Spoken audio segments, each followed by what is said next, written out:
the Alternative Stories and Fake Realities podcast. Audio drama, poetry, fiction.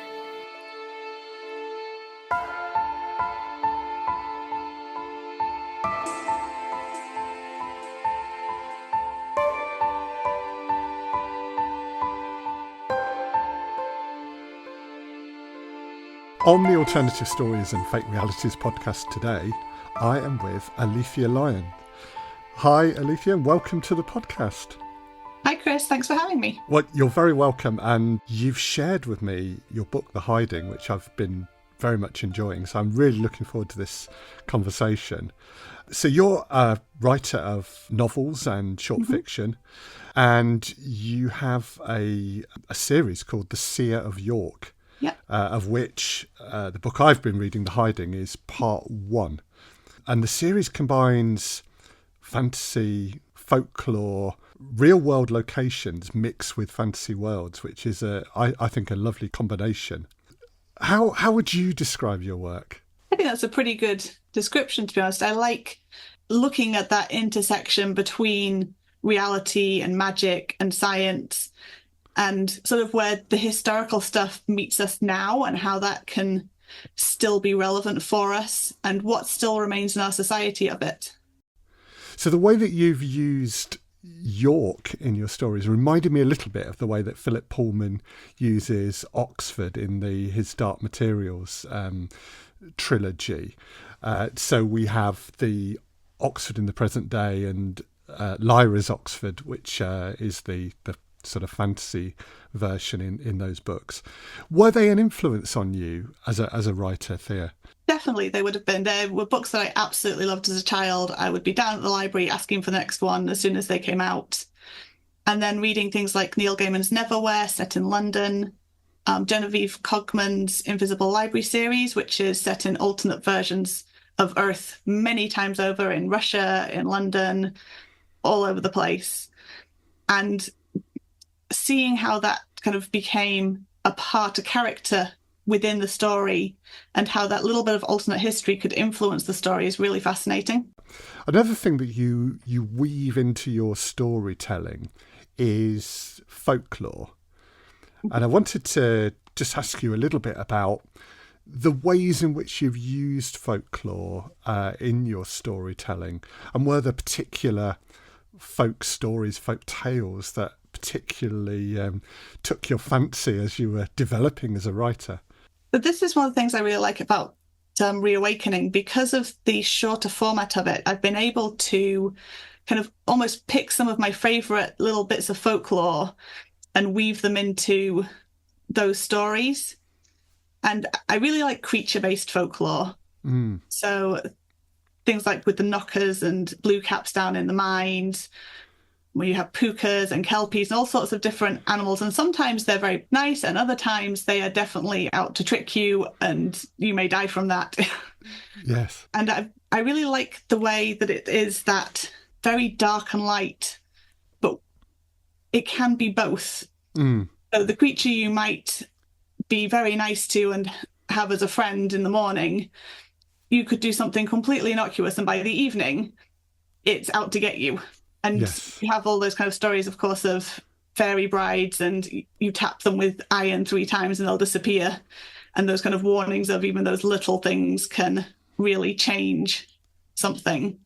So I've always very much been into that kind of creature-based folklore particularly. Yeah. A few weeks ago, I had the pleasure of working on a podcast with Rhianna Pratchett, who did a series for BBC Radio about creature folklore. So if anyone listening wants to find out a bit more about the folklore creatures of the United Kingdom, from black dogs to mermaids and selkies and everything in between, check out that series, and we'll put a link in the show notes. I'll have to have a listen to that. I love black dog ones. It's one of those ones that just shows up everywhere. So many places have some kind of black dog story. Dartmoor has black dogs, doesn't it? And York has the Barguest. Yeah. Barguest. There's a run down in, I think it's Norfolk, the black bungie. Yeah, and the black shuck, another sort of black dogs. So, and these are things that unsuspecting travellers would encounter out on lonely roads. A lot of folklore, I think, was designed to warn people against doing dangerous things, wasn't it? About being out on the marshes in the middle of the night, the will-o'-the-wisps and things like that in East Anglia. Is that your interpretation of the folklore that you've come across, do you think? I think a lot of it is that kind of warning from a time when it wasn't safe to travel and there were more wild creatures about and wild people about. And I think some of it's also just people trying to rationalise things that they didn't have an explanation for. Like, why would somebody go and wander out into a bog? That just makes no sense. There must have been some supernatural influence that led them astray into that. And I imagine a lot of the things were just people made mistakes or people trying to run away from home or other fairly normal occurrences. But you wouldn't want us to say that that was what happened necessarily. Yeah. And like the absolutely horrible changeling mythology being basically based on children who were born neurodivergent or with physical deformations. And so, of course, you could not have birthed a child like that. It must have been changed with a fairy. Yes. Can you say a little bit about how you've kind of interlaced them into your storytelling? Because they feel very real in your stories. For your characters, they are completely real, aren't they? Definitely. It's something that does exist in their universe, where obviously here we're like, well, some people might think it exists. Most people probably don't. It definitely exists there. But they're told that all of those kind of things have been banished and taken away. So theoretically in their universe, they shouldn't be things you have to be scared of. But everybody knows, regardless of what the official Queen's line is, you don't want to walk out into the mists because there will be something out there lurking and you will either not come back or you will come back different. And that unknown is a really interesting line to kind of walk along between. They know it can't be true, but they also know it is true. And there's a lot of little superstitions that creep in there. And one thing I discovered was that there's a lot of superstitions and bits of folklore that on the face of it look like witchcraft. Now we would think of as being something that was a witchy kind of thing to do, like waving sage around the house. But actually, 500 years ago, people were hanging dill and mint around their doorways and St. John's wort and things to keep out witches. So there's a very fine line between what people believe is magic and what people believe is against magic. And I found it really interesting to kind of explore that and bring that into it. There was a really great exhibition. If you're ever in York at Barley Hall, they did a wonderful exhibition on it. Remaining on the theme of folklore for a moment, how faithful have you been in your stories to specific folk tales, folk stories? And have you taken some liberties? Have you adapted stories to fit your wider narrative? A bit of both. There's a lot of things that are genuine folklore, actual creatures of British mythology that I've used sort of as is. And the story then comes in how people are reacting to them and what happens with them. There are a few things that I have completely made up, but in the vein and feel of it being a folkloric thing. Yes. Like there's a story in Reawakening about computers being infested by creatures that keep changing all of the languages, which is something that I made up entirely for kind of that very modern setting. But with the basis in they act very much like little old fae folk would in their mischievous natures and how they treat people. And so the law, to your mind, and in that world, has moved on, doing similar things, but in a much more modern setting, I guess. A lot of creatures have sort of human level intelligence, and so there's no reason to think in the last 500 years they wouldn't have been making their own technological advancements using the same ones that we have. Why wouldn't they use a computer or a telephone or other scientific equipment? And actually their tech may even be better than ours because they can stick magic in it.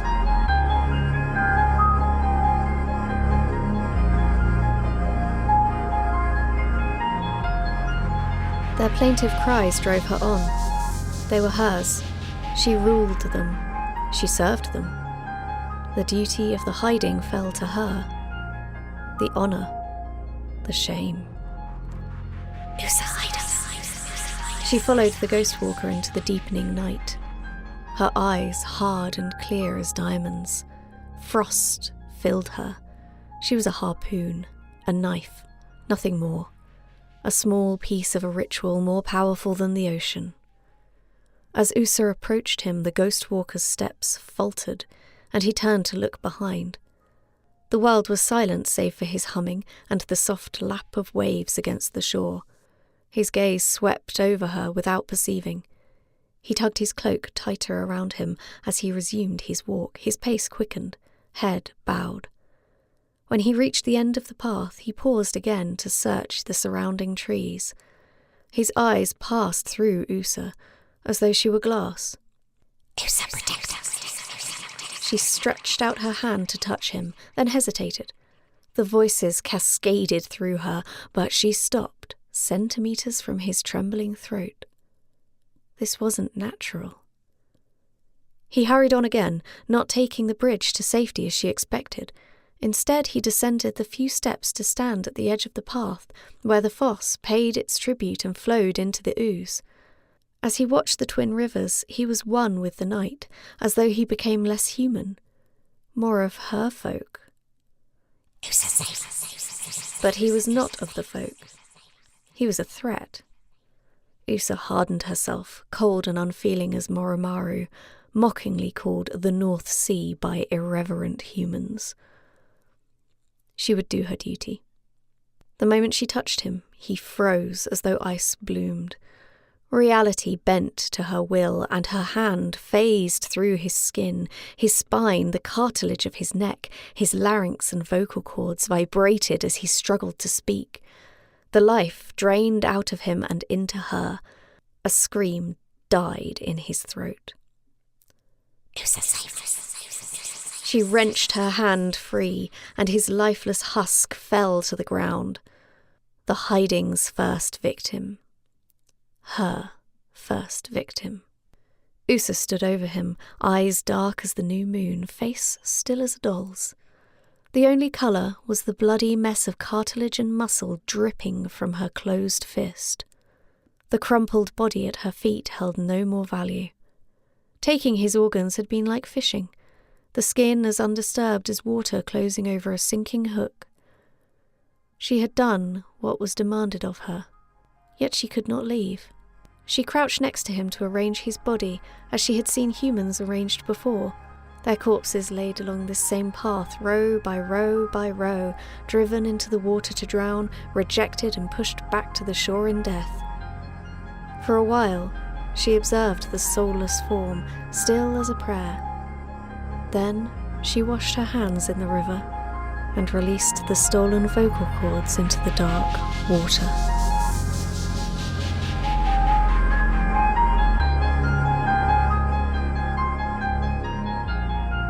We've mentioned the city of York quite a bit. Now, a lot of the listeners of this podcast will certainly know the name of York, but they're outside the UK, they may never have visited. So shall we between us try and give a description of the city of York? So First of all, 250 miles north of London, just so that people can get their geography, maybe 250 miles north of London. Just past halfway up England. Yeah, in the county of North Yorkshire. So Yorkshire is a large county in England, split into 3 separate counties, and York is in the north part of it. But as a city, I mean, it's dominated by this huge church, isn't it, which you can see for miles. So tell us about that, Thea. So York Minster is one of the earliest buildings there, as far as I'm aware. There's been so many churches on that site that started from being just really small places, and over time they built up bigger and grander buildings until you have what is today an absolutely incredible monument.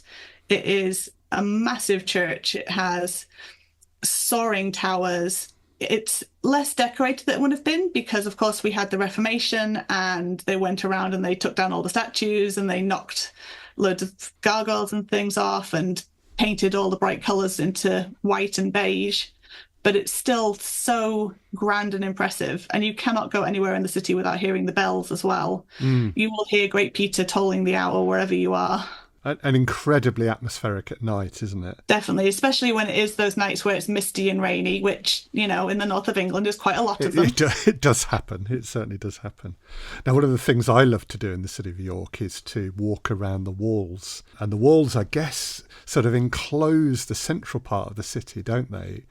In this little kind of quite claustrophobic little maze of streets, don't they? It really can turn you about. They're not straight laid out streets. Then there's so many little alleys and shortcuts through places, and just the streets themselves twisting around. It's really easy to kind of come around in a full circle and not be where you wanted to be at all. But it's a great walk around the walls, and you can see pretty much the whole city. And as you said, you can see York Minster from a good portion of that.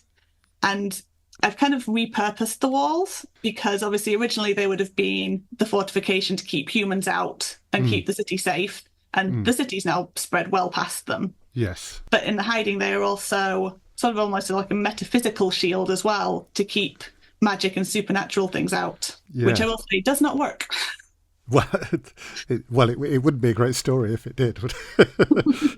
But yes, well, we'll leave you guessing about the ways in which that doesn't work, listeners. One of the things I absolutely loved is your usage of little terms for these little lanes and alleyways. One of my favourite words is ginnel or ginnel. Ginnel. Yeah, and so that is an actual local dialect word, isn't it? So it is used in various places across the north, because my husband's from Lancashire, the age-old enemy of Yorkshire, and he also says ginnels. Where I'm from in Leicester, they're jitties.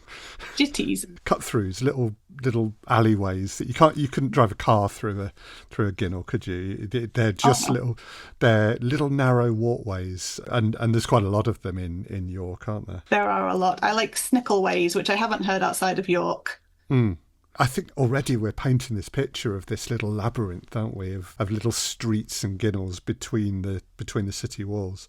Now, it is, and it's still got a lot of its old buildings as well, and they've become warped and leaning over time. So it's a very higgledy-piggledy city. Yeah, well, and our the opening section of The Hiding is actually set in one of York's main landmark streets, and that's called the Shambles, isn't it? It is, and it's actually on the front cover of the book as well, because it is so iconic of York.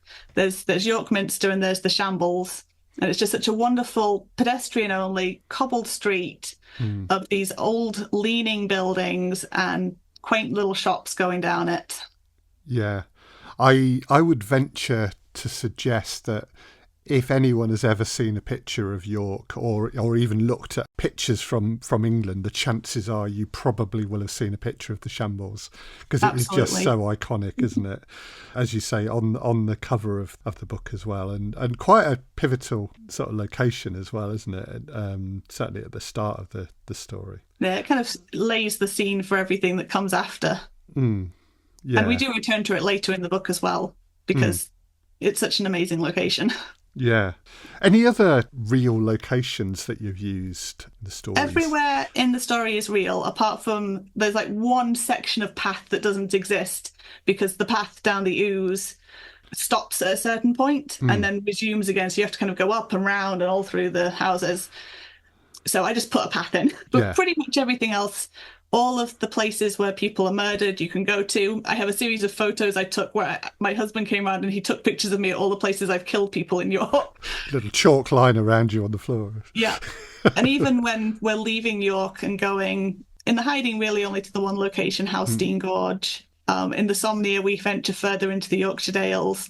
I try and always use real locations and try and work the story around the location rather than forcing it too much. And that's another thing we should say about the city of York, actually, is that surrounding it are some amazing countryside, but also some quite forbidding countryside as well, some moorland and some quite high country, which are just perfect for your stories, I think.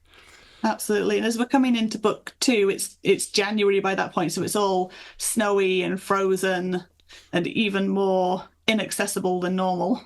One thing I particularly love about the city of York, we will get off this in a minute, but it's I just can one of talk my about York all day, so. it's one of my favourite places. The number of really old inns and pubs, which are just incredibly atmospheric. And most of them are haunted. Yeah. I mean, it's a place where you can do these ghost walks and ghost tours, can't you? Absolutely. I mean, you can't get far around York without running into someone selling them, usually in some kind of period dress. Yes. Whether it's 500 years old, whether it's Victorian. In the first chapter of The Hiding, she runs into one of the people who does the tours. And I honestly, I don't even make that man up. There is a guy who walks around York dressed like that, selling ghost tours. I think they're all out of work actors, actually. I'm sure a few of the actors that we work with have done ghost tours and things around London.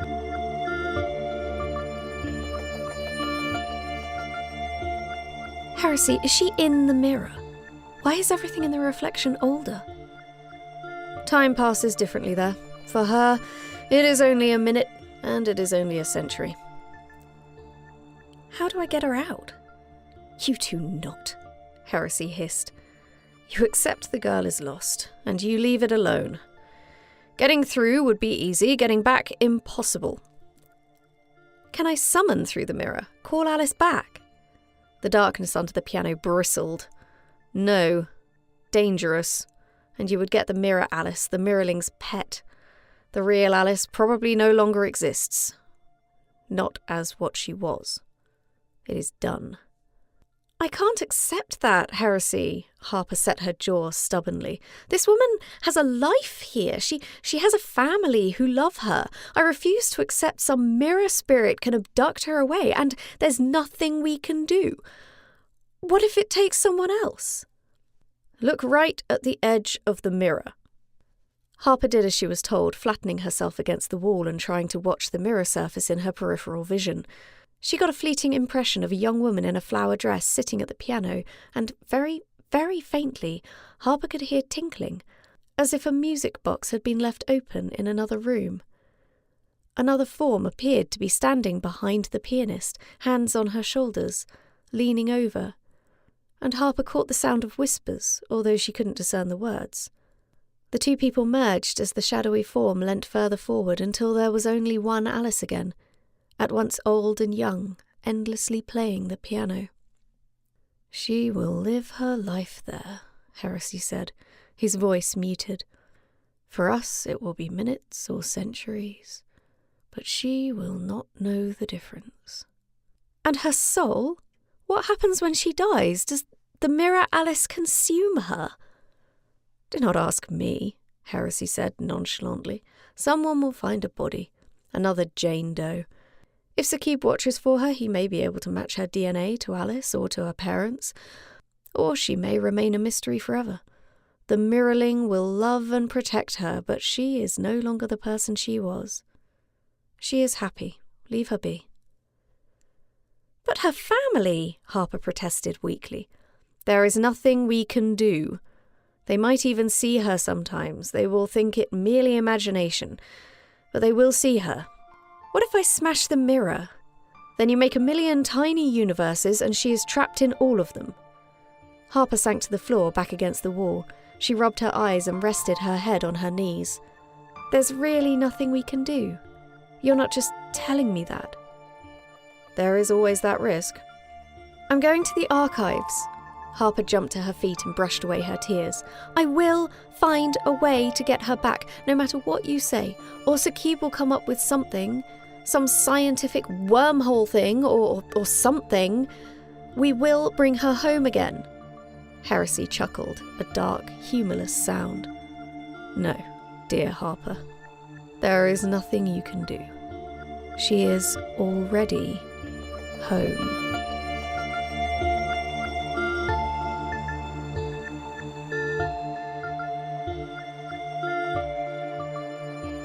So, tell me about techno-witches, Thea.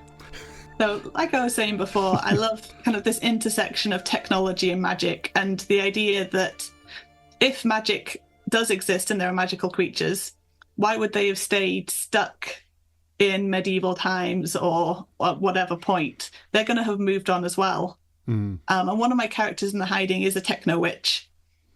So he does all of his magic via his computer. And quite frankly, he thinks that people standing around with chalk and herbs and salt are quite old-fashioned and silly, Yeah. including the one he lives with. So he can summon creatures into his computer. He can trap them there. He mirrors or falsely mirrors what's happening so that the Big Brother style Queen's Guard can't tell what people are actually doing online. Basically, any kind of normal magic that Harper, my main character, can do, he's like, why are you doing all of this physically? You just type it in like this and do this bit of coding and here you go. Well, I just think it's a lovely concept of witches that are using our technology and to just continue their practice and spread their magic. Now, you mentioned Queen's Guards there. I mean, so first description of Queen's Guard, or the first time that term's used, I was picturing, guy in a red coat and a big furry hat, like you might see outside Buckingham Palace, but I was wrong, wasn't I? They're both less obvious and equally obvious because everybody knows who they are, or at least you think they know who they are. And it is sort of a dystopian, dark version of our world. And the Queen's Guard do use the fear of magic and the supernatural to keep humans in line. And if they think people are kind of getting a bit too much free will on things, they will stir up trouble in an area so that you're watching your neighbour and reporting on your neighbour. So they kind of break up that community and make everyone a bit paranoid. But they say that they're protecting you. It's all a bit Stasi in East Germany, isn't it? Yeah. We're not going to bring down York Wall. No, we're not. We're definitely not in Berlin. So watch out for the Queen's Guard. I want to talk a little bit more about this concept of blending and merging, which seems to run through all of your writing and your storytelling. That merging of fantasy and reality, which we've already talked about, that merging of real places and places from your imagination or from folklore. I mean, is that something that you consciously set out to do as a writer, or is that just something that it was just where your imagination was leading you? I think a lot of the last bit, it's sort of where I've ended up through experimenting with different styles of writing in different subgenres within fantasy and science fiction. And I found that this is something that I find really interesting and I like exploring. Yes, there's other stuff out there along similar veins, but it's not a lot of other things. So I think there's still more to explore and find out about it. And I also kind of like that idea that while it's not our world and it's not our reality, actually, if you're walking down the streets of York and it's getting a bit late, there's a little bit of your brain that's thinking, am I sure? It is amazing what darkness can do to a place, or darkness or mist, actually. And every time I go to York on the train, it's misty. I swear it does it on purpose to welcome me. It would almost be a shame if it weren't, actually. It's that sort of place, isn't it? It is. There's that legacy of mist, of being an in-between place where you go through and you come into like the other world in Welsh mythology, into Avalon. So for all I know, I could be going through the mist and going into the alternate York. We've skirted around that word liminal, haven't we, which writers love so much. But I have to say, I felt so much of your writing was just inhabiting those liminal spaces, those in-betweeny places, and I really, really enjoyed it. There's a bit of like socio-political in that as well, because I think there's a lot of real-life situations where people end up being in between, where we don't embrace differences and where we are trying to make these black and white lines where everything should be grey. And I think fantasy and sci-fi is a good way of not being in your face, but having parallels to that. They say the best science fiction tells us things about our world. I think, the best fantasy does the same, doesn't it? Tell me a little bit about the way you write then, because we should say you talk about York, very lovingly, But you don't actually live in York, do you? No, I don't. And I've not lived in York, and I will probably have people from York now coming after me with pitchforks. I lived just south of Yorkshire growing up. So it was where we went for all our holidays. We would go for a week to the Yorkshire Dales in the summer.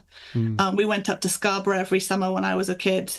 We'd go for a few days up in the Yorkshire moors. We'd go to York itself. It's a place of very fond memories for me from my childhood and where we spent a lot of time. And it is also just fitting for this book, because I had the idea for the book first. And I live in Manchester, which is an industrial revolution city, so relatively modern.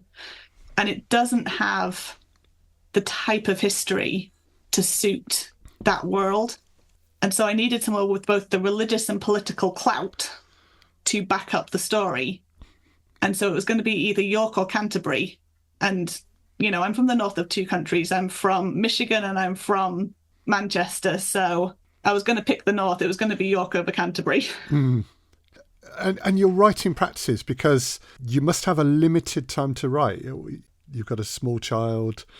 How do you manage to find the time to write? It's changed since said small child came along.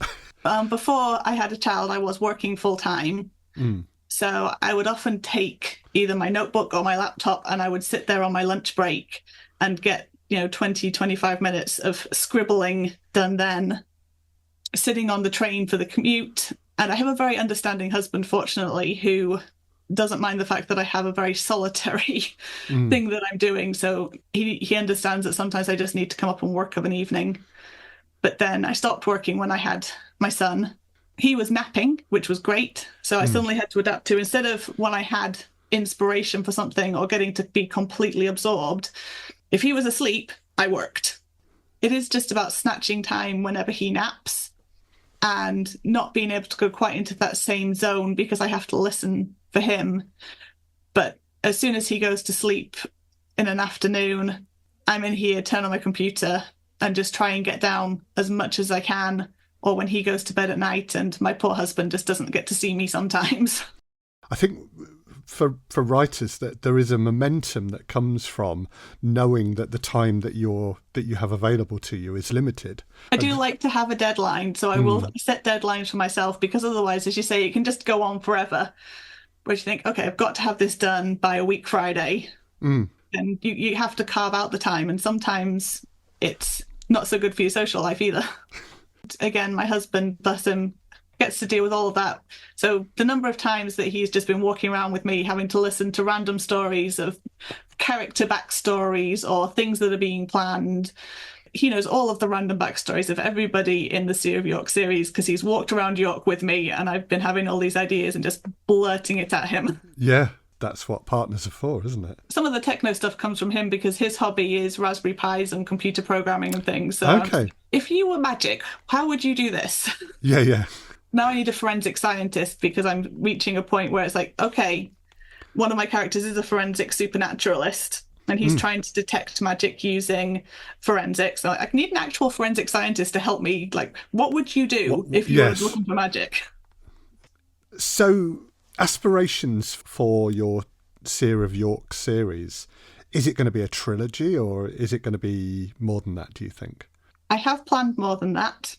I know what the overarching story is and sort of the basic details, what the individual books would be. So it's probably about 6 at the moment.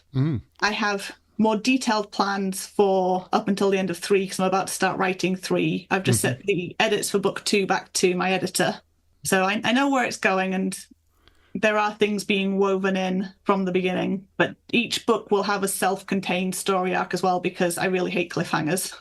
Yeah, you could come in at book 3 or book 4 and that would be a story in itself, but you could go back and read the others as well. Yeah, absolutely. With the one that's just come out with Reawakening, as long as you skip the first story, you can read all of the rest without having read The Hiding. Let's talk a little bit about your publisher, Brigid's Gate. We've mentioned Brigid's Gate before on this podcast. Tell us a little bit about Brigid's Gate and the work and support they've done with and for you. It's really great being with an indie press because they are very supportive of what you want as the writer. And yes, it doesn't have the same clout as having one of the big name ones that automatically go in bookstores and Times bestseller lists and things like that.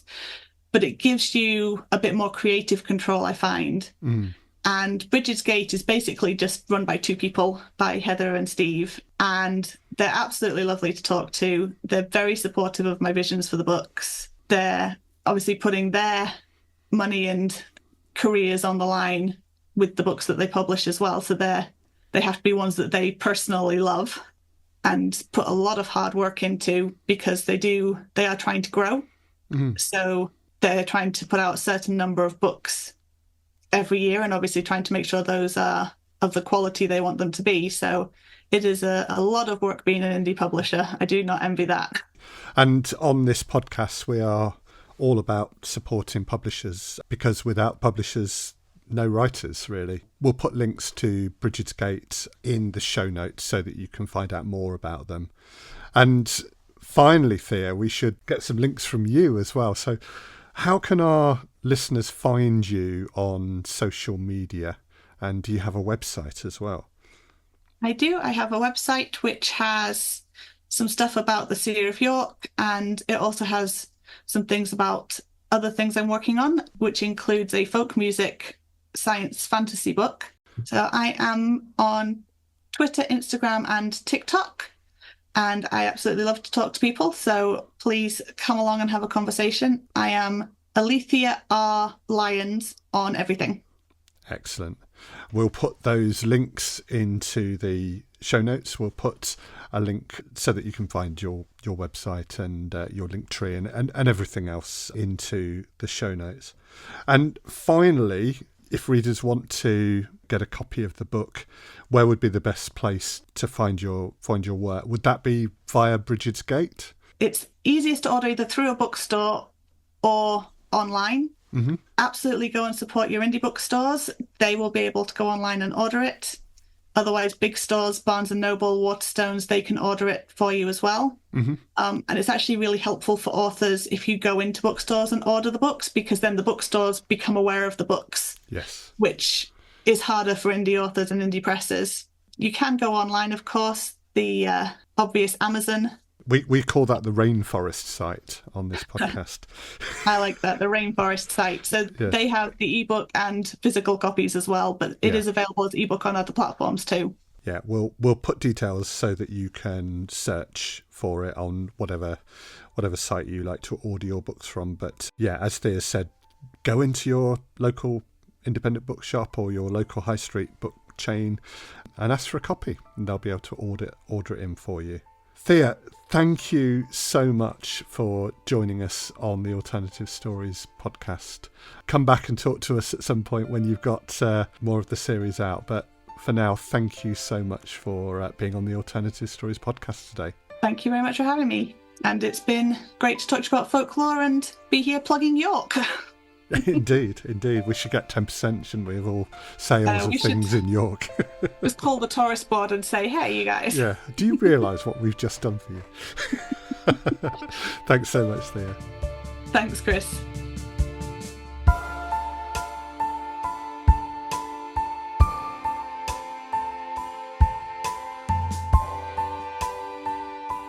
Thank you to Alethea Lyons for being our guest on the podcast today. You heard excerpts from The Hiding and from the short fiction collection Reawakening, both from Alethea's Seer of York universe. They were read by Emily Inkpen, with sound design and music by me, Chris Gregory. Coming up on the podcast, we'll have an interview with Angie Spoto about her novel The Bone Diver, and we'll be chatting with blogger and poet Alana Duffield about the art of blogging.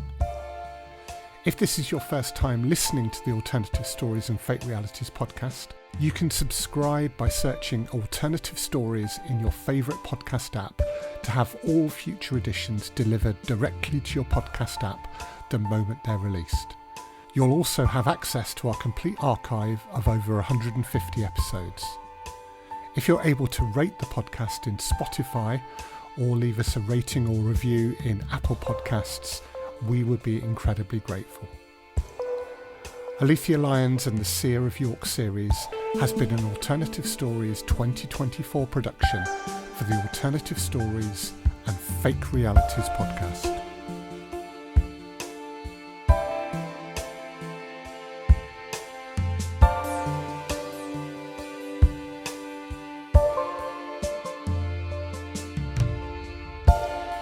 The Alternative Stories and Fake Realities podcast. Audio drama, poetry, fiction.